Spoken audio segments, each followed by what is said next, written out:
Hey everyone, today we're looking at two blog posts released by the OpenAI team recently. Both deal with coming up with new ways to connect text to images. The first one is the clip model and paper, which is about coming up with a way to do zero-shot image classification using raw data available on the internet. It is somewhat related also to the GPT-3 paper and 2 and 3 papers, in the sense that basically the authors go through huge amounts of images on the internet that have some text surrounding them. They compose 400 million or so of those image text pairs, and they come up with a way to do something like zero-shot classification by training a model which is capable of learning joint embedding of the text descriptions and the images. And this model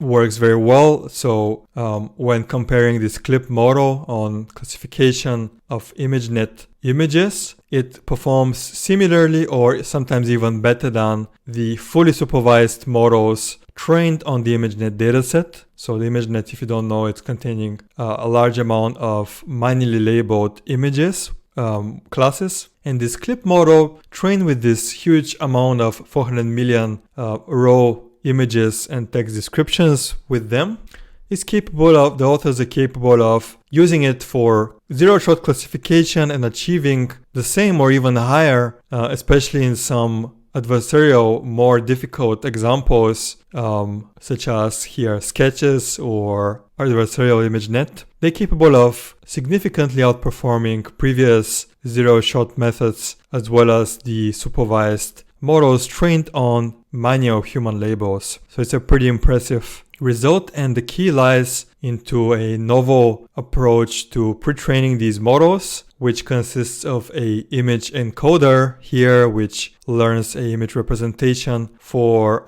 each of the images in this 400 million dataset, as well as a text encoder, which learns a text embedding of the text descriptions. And basically the authors train these encoders to learn embeddings which are very close to each other in embedding space, such that you're able to always, if you have a image embedding, to find the corresponding text embedding and text description as well. They compose large batches of those images and texts and train these models to make sure that always the correct text description is close to the corresponding image. And then during inference, they can input a new image, come up with an embedding, and then look for what is the closest existing caption or description in the training dataset. For example, a photo of a dog could be present in the dataset, and then they're able to quickly retrieve that image description and return it. And then once converted to a class label, they can use this model for classification with a very, very high accuracy, or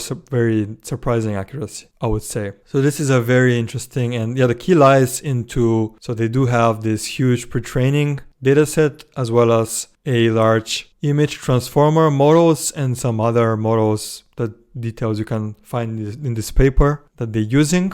And yeah, it's very nice, and somehow conceptually goes into the direction of the GPT-2 and 3 papers. So the second blog post that the OpenAI team released is DALL-E, creating images from text, where they're dealing with a somewhat related problem, but they flip it on the other direction. So the goal is to generate images, not just find close images, but generate images from scratch given provided text descriptions. So this seems even more difficult to do. Basically, the task is you provide some sort of a text prompt, such as an armchair in the shape of an avocado, and the model synthesizes images of chairs that look like avocados. Or you provide a text prompt like a storefront that has the word OpenAI written on it, and you're seeing some output storefronts that indeed have OpenAI written from it. One thing that is very nice of this model seems to be that it's capable of generating a very diverse samples.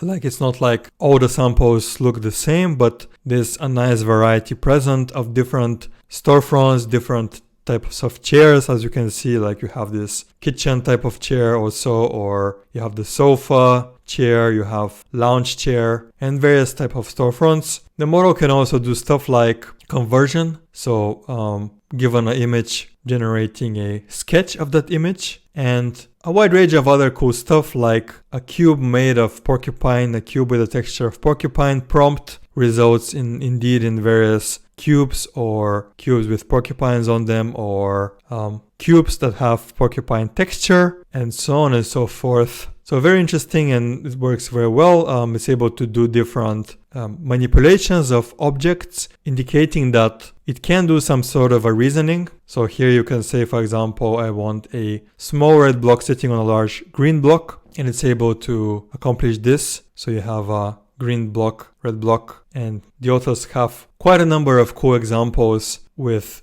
different type of manipulations. Here, for example, we have a cross-section view of a walnut as a prompt, and you're getting indeed that. Actually quite cool that this is working. And yeah, so I believe that the authors are using maybe the same data set as for the other classification paper. For this blog post, the details are not out there yet, so we don't have the code or a paper available. For the image classification, connecting images to text blog post, we have a paper and a code already available, but you can watch the OpenAI blog. I'm sure this will come out sooner or later. And the model seems to be also similar, I would assume. You have a decoder-only transformer that receives both the text and the image as a single stream of tokens. So this is for the training. So you have again a large collection of images with some text descriptions extracted from the internet, and you